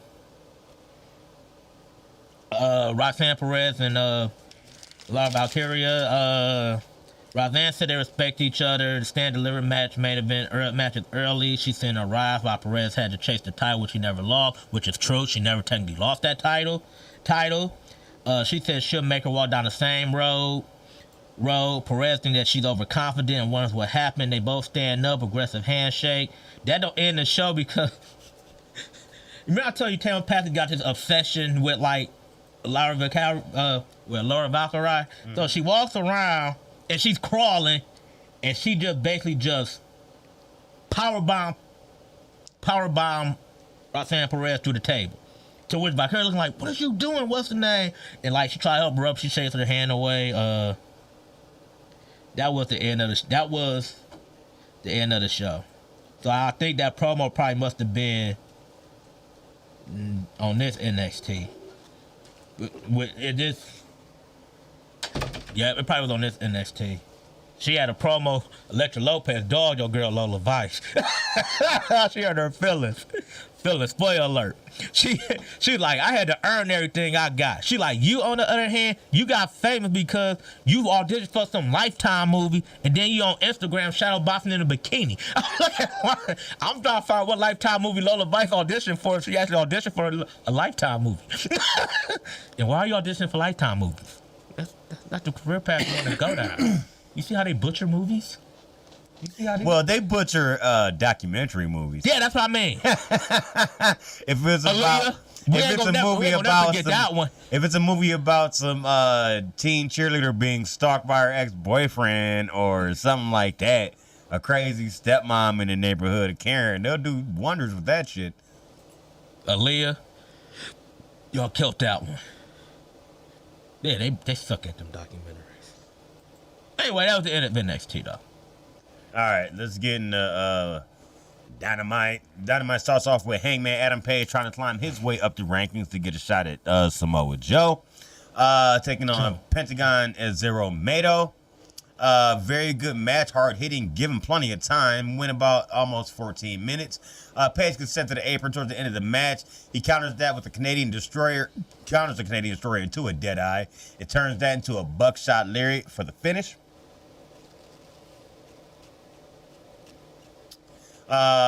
Orange Cassidy is in a promo with the remarkable Renee Paquette backstage. Said he's down to defend the international title against Roger Strong at Revolution. For now, though, he's setting up a match on Rampage where the winner gets a title shot on Collision against him. The Bucks like the show's format and want to be called Nicholas and Matthew. Backstage morale is way up, and they want a great show. They're such assholes, man. This is the best part about it, though. I love it, so though. love it. This is 30 minutes into the show when they walked in backstage saying all this shit. Just talking to random people backstage and talking to themselves. Top Flight walks past, and he says, hey, what are you just getting here? Where you been at? And he was like, no, we've been here since the beginning, well, like 6 o'clock, well, before the show started. He said, what are you taking this as a joke? Get your stuff together. He said, but good talk. You guys are good young wrestlers. Showing the respect after the fact, though. Next up, chastised him. Next up, Trent Beretta taking on Wardlow. Best Friends and Undisputed Kingdom are here, too, at the ringside. Back inside, the Tornado DDT sets up a power driver for a 2 count on Wardlow. So Trent goes up top. Wardlow pulls him down into a knee. Powerbomb finishes off Trent at about 8 minutes. Post-match, they went for the beatdown. Best Friends come in and make the save. Adam Copeland said he's ready for a match against Minoru Suzuki. Ooh, Murder Grandpa. Murder Grandpa. So he said he was tired of the young cats and wanted the vet to step up. Yeah, you got one. All right, funny moment of the week. Don't have a Tony Schiavone moment. Actually, I do have a small Tony Schiavone moment. We'll get to it in a little bit. But this is the funny moment of the week. This is funnier than that was to me. So, Donna Purrazzo is here for a face-to-face sit-down with Tony Storm, and it is being, the interviewer for it is Renee, so she's sitting between the two. The moderator, I should say. The first thing you notice is Donna Purrazzo, first of all, middle finger to the asshole who wanted to body shame her. Oh. Donna Purrazzo.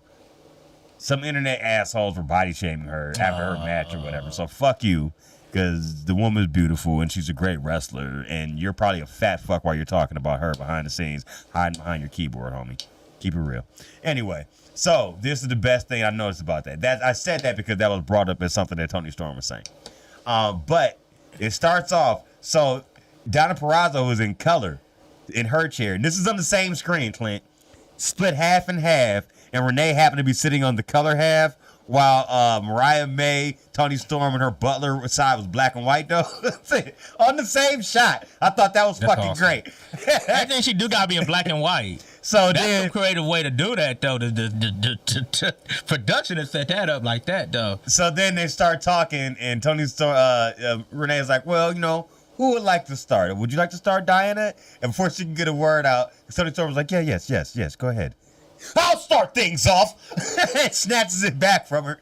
And she said, you know, people are out here body shaming you and talking about your weight, but there's so much more you should be ashamed of. And she just starts talking down about her, Lord. talking about how I knew you from the land of the rising sun.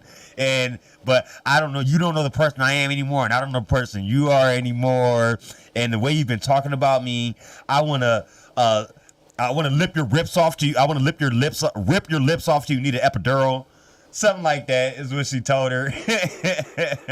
So then Donna Purrazzo was like, That you don't know, even make sense. you're not the person I remember you to be. We started back in Japan to the point when you decided to come start wrestling in the United States, you stayed at my house in Orlando as my roommate. Matter of fact, the Tony Storm I used to know had the same matching tattoo on her ankle. And they did a close-up of both their ankles at the same time, one in black and white, one in color, but they both had the same tattoo. So she wasn't Cap. So she was like, I don't know who this is, but I hope you bring back the old one. Bring back the one I used to know who's going to fight hard against me for that title. You know, whatever. So then Tony Storm was basically like, you know, I'll see you down the road. So my advice to you is chin up, tits out, and watch for the shoe. And she threw the shoe at her, so she stole the shoe back at her. It became a shoe fest. The butler got involved. The butler takes a big kick to the face from Diana Purrazzo. So it was funny. It was a funny segment. I loved it. Moving on from there. John Moxley says the Blackpool Combat Club has won a lot of titles, but they haven't had any victory parties ready to hurt anyone who gets in the ring with him. Ty Valkyrie and Johnny TV are here next. They're mad about people jumping the line as they Johnny see. TV, that's Morrison, ain't it? Yeah, Johnny TV. Oh. So that she's basically talking about Purrazzo. She says she knows from TNA, this so-called Virtuosa. She says, I just know Deanna. So I'll see you next week, Deanna, and we can have a match. Next up, Swerve Strickland taking on Jeff Hardy. Jeff Hardy last week, by the way, during this match he lost against Darby Allin, was showing him no love, trying to show like a new heel side, I guess, or a reference side to Jeff Hardy. Didn't matter in victory. Didn't matter to his ass in victory this week. He ends up losing. He's gonna lose anyway. He lost to Swerve after Swerve hit a rolling downward spiral suplex, set up the Swerve stomp. 13 minutes, 57 seconds. Post-match, Hangman Page interrupts Swerve. Let it go, Paige. Like they were. Hey, man, let it go. Well, actually, it was the opposite way. Hangman was having an interview and interrupted by Swerve. Like, did you see what I just did out there? You need to be talking to me. And as they were arguing with Tony was like, hey, stop. He said, I've been given word from Tony Khan that his dealer's choice match, you get to choose each other's matches next week, your opponents or whatever. I'm saying, ain't you, Paige, you 0-2 against Swerve. Hey, he's trying to start off a new leaf in 2024. It's done. That's what he said. It's he said, done. you think I can turn off a new leaf in 2024, dumbass? He said that at one point. Well, you 0-2, so no. Next up, Red Velvet taking on Thunder Rosa, making her return to Dynamite. So that's one match. This review of this is really short. Red Velvet. This is literally the whole review for the match. Oh, she got squashed. You know, usually I truncate these. I ain't even got to truncate this one. She got squashed. Velvet grabs her arm to start, but Rosa drop toe holds her into the corner. They go outside with Velvet chopping away. We take a break. Coming back from break, Rosa hitting a running drop kick into the ropes. Velvet rolls her up for a double stomp. Rosa hits a drop kick and Tijuana bomb for the pin. 7 minutes, 10 seconds. Oh, 7 minutes, huh? Okay, she ain't get squashed. But the description made it seem like it. Next up, Sting and Darby Allin. Basically, I'll wrap this up quick. You're just talking about when I first decided you were going to be my partner, I came out to wrestle with you to make sure, you know, what we were getting into and what I tell you after that. You still got it. Well, now I'm looking at you in your face right now. You still got it. And since you do, we're going after the tag championships. And Sting just basically said, bring it on. That was it. Big Bill and them responded and said, we accept your challenge. Next up from here, Trios titles match, Mogul Embassy taking on the Acclaimed. The gist of this one is, you know, Prince Nana got involved. Oh, wait, I got one for you. I got it. So, Bang Bang Scissor Gang came out. Bang Bang, Bullet Club Gold came out first, and then the Acclaimed came out and they did the rap. The one bar was actually funny. He says, the walking Nigerian scam is Prince Nana. Need to take the money and buy your shoes from your boy from Moana. Talking about Toa Leona. That was the only bar that was good. The rest was kind of whack. It was just a basic ass. The last one was kind of basic because he talked about the other two dudes in Mogul Embassy. Anyway, so decent match back and forth. Prince Nana got put through a chair by Bang Bang Gang on the outside, the Guns. Eventually stopped all the shenanigans by them, leaving Toa Leona to take a not very good looking 3D. Famous earned to the arrival to the mic drop, retains the titles 8 minutes and 52 seconds. They all celebrated together after the match. Then we get our main event. Murder Grandpa Kaze Hinare taking on Adam Copeland. Actually, very hard-hitting match between the two. But honestly, Murder Grandpa's record in AEW isn't that well, but it's Murder Grandpa, so you should still be shook of him. But at the same time, you lost another one Murder here. Grandpa. His record don't mean nothing. A not really good kill As long as he just beat the heck out of it. As long as he beat the heck out of everybody, we just get some hard, devastating pancreas chop. He don't need a wreck. When you bring the rankings back, don't put his record at the bottom. He don't need. He basically found his way out of Minoru Suzuki's sleeper, hit a spear. Suzuki tried to come back from that. He ended up slapping on the kill switch. He did that, you know, as a shout out as a middle finger to Christian. 8 minutes, 52 seconds. That's the end of the main event. That was the end of Dynamite. Yo. Now we need some Christian, man. I gotta go back to saying yo, man. Come on, Christian King. We need some what's the name?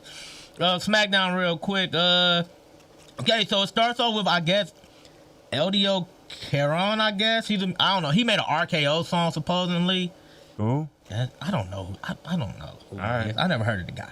Okay. Other guy. But I guess he brings out Randy Orton and they basically they talk about the bloodline. Randy talking about 1,300 days. AJ Styles comes out saying, you overlooking me. I'm in this match too. LA Knight basically had the best part of this match.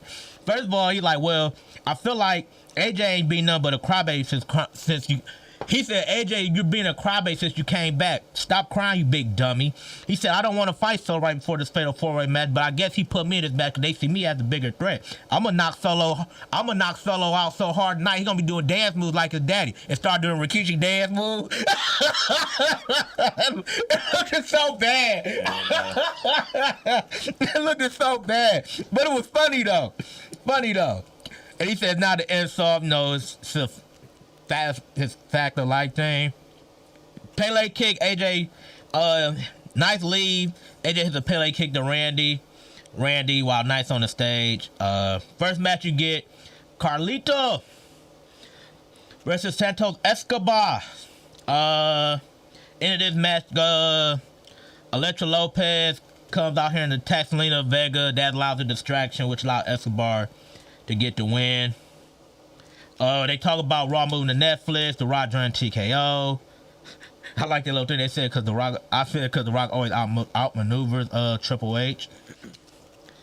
Next, we get a commercial for the video game. Boy, they really squished that commercial. commercial in that one. Ava Reigns with Nick Aldis. The main thing for here is people coming in grabbing their numbers for the Rumble. Basically, so Profits and Lashley come in here. Del Fantasma come in there and grab their numbers. Bayley puts herself over, talks about her injury and her rehab, kind of putting one of those like video package. Gary probably saying that like she's going to be a factor of the Rumble probably. She talked about that. She said she created damage control to facilitate her ego, but they got so good that Kairi Sane had to come back from Japan to join. Asuka had to come and join. And she said Kabuki Warriors gonna win the gold tonight, which leads to our second match. Kaden Carter, Katana Chance, the Party Girls versus the Kabuki Warriors, Asuka and Kairi Sane. We all know who won this match. The Kabuki Warriors are your new tag team championship. Tag team champions. They win in 10 minutes. The crowd didn't show no love to Carter and Chance. But towards the end of the match, though, they got the crowd over, though. So good work by them. Excuse me. Them backstage, Paul Heyman tells Solo like the difference between solving and fixing the problem. You solved the problem, but you didn't fix it. Then he pulled Jimmy aside and said, "Look, they got a champion over there right now that's weak on one leg. If you go over there and win this Rumble, you go over there and challenge Seth, and you take that title, the Bloodline have all the gold. So, you know, Jimmy doing this cheaty, what's name wearing this no yeet shirt, which is basically just a yeet shirt with a no in front of it. Like, come on, bro. So, I don't know which is cornier, the fucking water bottle thing by Action Andretti or yeet. I don't like the yeet. They're neck and neck, bro. I don't like the yeet. They're neck and neck. You know what? The reason I would say I like yeet a little better, I take it back. No, the crowd hates me. Every time that man throw a punch, we shouldn't be chanting yeet every time Jay throws a punch. It's so cringe. So it's the water bottle thing. I think it's cringier, honestly. It's a battle of the cringe. Yeah. Every time we throw a punch here, yeet. I'm like, why are we making yeet a thing? Like no. Anyway. By the way, Chiefs are returning to the Super Bowl 17-10. I know. I was 3 yards short of hitting my parlay. Thanks, Odell. I'm just tired of Taylor Swift. She go somewhere. Anyway. NFL got what they wanted. You know they wanted that. So Detroit's going to win. We're going to get Taylor Swift Eminem. That'd be dope. I just want the Lions in the Super Bowl, but we'll see what's up. Anyway, let's continue this. Anyway, go back to Street Profit, Bobby Lashley. They basically calling out Karrion Kross, saying that you're cowards. You always want to sneak attack everybody, come out here and fight. And then Scarlett comes out. He said, stop sending your lady out to do your dirty work. Why don't you come fight me? Stop sending your lady out here. Brings him out. Paul Ellering said they're not scared of nobody. Kross said y'all are desperation. I get it. Things not going to the way y'all want it, and that's okay. This leads to a brawl between them. Jimmy picks a number. He's not happy with the number. Next, we get Hayes versus Austin Theory, which is the run back from last week, because last week the match had a scary ending where they had a spot and they had to stop the match because it looked like Austin Theory like hit his head real bad, like off Melo's knee. Right. So they basically ran the match back. Both guys were fine, by the way. Theory gets the win after he rolls the tights. Post-dash beat down by Grayson Waller. Trick comes out here, makes the save. The thing about Trick Williams that somebody pointed out that. So do you remember when Apollo Crews was doing this whole Nigerian Prince thing, that whole fake accent and everything with Commander Aziz? Right. And he used to have that one little guy that always would be with him on the opposite side. Yeah. That was Trick Williams. Wait, say it one more time. So you know when he was like doing that Nigerian thing of Apollo Crews, you had Commander Aziz on one side, then you had the other dude on the other side. Yeah. That was Trick Williams. Oh, swear. That's kind of raw. Okay, I remember that. Williams. That's why I say it's raw, because I remember that. All right. Yeah. Next, your girl Kate Back talks with Elio Caron, basically, and talking about the experience of SmackDown. Basically, don't know. I don't know who the guy is. Like, I've never heard of him. But apparently he made an RKO song, so I guess that's enough. Main event, your boy, L.A. Knight, yeah! Versus Jimmy Uso. Yeah! Versus Jimmy Uso. Here we don't forget. This match... This match, You're always Puma A success. Continue. get to the end of this match. Nitro solo out. Basically, start off with Nitro solo out the ring, diving dropkick through the ropes, which takes Solo off the announce table, running knee. AJ shows up, phenomenal forearm on Knight that caused the DQ. At the end of the match, this when shit started to hit the fan. AJ Knight tossed Knight to the ring step, announce table. Jimmy gets a chair. AJ looks at Knight. Solo tells him to take him out or else. AJ basically used the chair on Jimmy and Solo. Randy comes out, goes after AJ.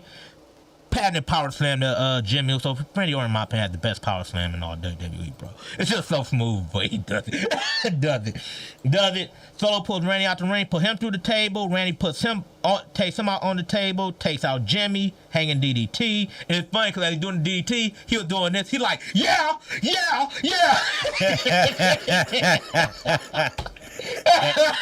Yeah, and he doing the DDT. It was so funny. And then we get to the end. AJ tried to go after Randy, but hanging DDT. AJ sells it well. Randy looks for the RKO, hits AJ Styles with the RKO. He stands tall and poses, but LA Knight blunt force trauma on Orton. LA Knight stands tall in the show. And that was the end of SmackDown. Go home show. You know, go home shows usually be iffy. All right, let's finish this up so we can go home also. We're now going to get into Rampage from Friday. All right, so on this episode of Rampage, as I pull this up, sorry about that. It started off with Jon Moxley starting out Rampage, taking on Lee Moriarty, trying to get revenge for Shane Taylor, who was also on the outside, tried to get involved for a second. So he's the one that married Julia Hart, right? No. Which one's the one that married? Big Shotty. Lee Johnson. The one used to be with Cody. Okay, it's two Lees, man. I got it is. Yeah. Moriarty snaps his fingers, and there's some running corner drop kicks, but Moxley grabs a pile driver, more elbows, and a running kick to the face for 2, followed by a rear naked choke to choke him out also, just like he did his business partner Shane Taylor. 12 minutes, 52 seconds for a Moxley win. Post-match, Taylor jumps Moxley for the double beatdown. But this just continues into a tag match later. We'll talk about it next week. Angelo Parker asks Anna Jay had anything to do with Harley Cameron kissing him last week, which is causing his current issues with Ruby Soho, which we all know that was set up by Saraya, not by Anna Jay. For the question for even asking him, she slaps him across the mouth and said, don't have my back tonight. She's on her own. CML, some of CMLL's best wrestlers are coming to AEW, so we'll see them next week's Rampage. Konosuke Shinsuke, actually next week's Rampage or next week's Collision. I think it's Rampage. Anyway, Konosuke Shinsuke, the Alpha, comes out and faces Christopher Daniels. Yeah. So the way you feel about Seidel is how I feel about Daniels now. And I love Christopher Daniels all-time level, but right now, he's only used to get talent over. So when I see that, I know this is a win for the opponent. And that's exactly what fucking happened here. This was a way worse match than that Seidel match.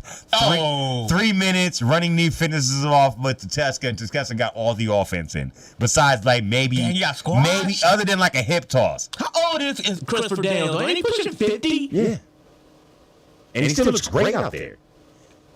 They just don't do him much. Yeah, he's more backstage guy. So if you see him in the ring, he's just there to help somebody get over, basically. Post-match, Don Callis gets on the mic and talks about how his family's taking everything away from Chris Jericho and Kenny Omega. Now it's time for Tateska to take on Jericho in 2 weeks, but Kyle Fletcher snatches the mic because the rest of y'all in the group had a shot at him. Now it's my turn, so I'll be taking them out next week. So Kyle Fletcher for Jericho next week. Top flight action and Drake. What did we say about what I say during the show? I'm like, man, let these dudes all be open, get some run on the solo side. So top flight part I was telling you about, that was here. That was back to wire. Yeah, that was this part.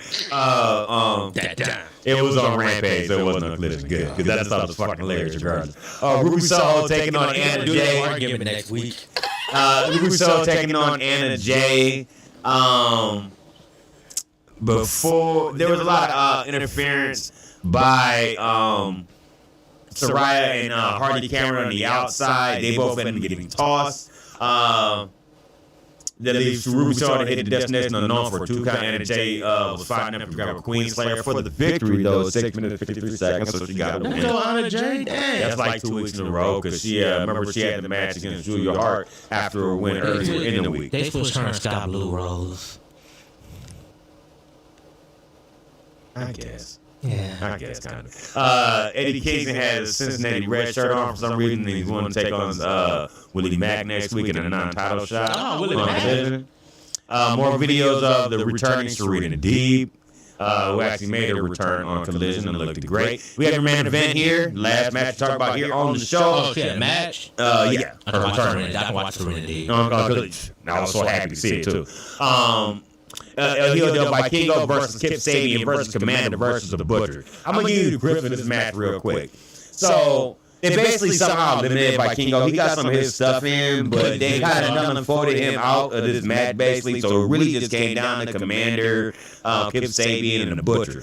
But Kip Sabian and the Butcher kept trying to jump Commander, but every time they would get over as a tag team, Kip Sabian would try to do a sucker sneak move and roll up the Butcher or go try to make the pin, and they got the Butcher to toss to the ground. The Butcher had to stop the pin. So eventually got tired of that shit and tossed Kip's ass too. You really think Kip Sabian was going to win this match? Eventually, they got the Butcher out of the way. Basically, came down to Kip Sabian and Commander, bridging suplex by Sabian gets a 2 count. Who right back. Commander gets a hurricane for the pin. Oh my God, that's about to make Kip Sabian win this thing. So yeah. Post match, they come. Orange Cassidy comes out for a stare down with Commander, and that's the end of Rampage. And it's all well show. So that winner gets Orange Cassidy. Yes. We'll be talking about that to start off next week's show reviews. That's a good match. With that being said, I'm one half your host. I am Rob. I'm Clint. And this is Ron. We're getting out of here. Peace. Have a good week.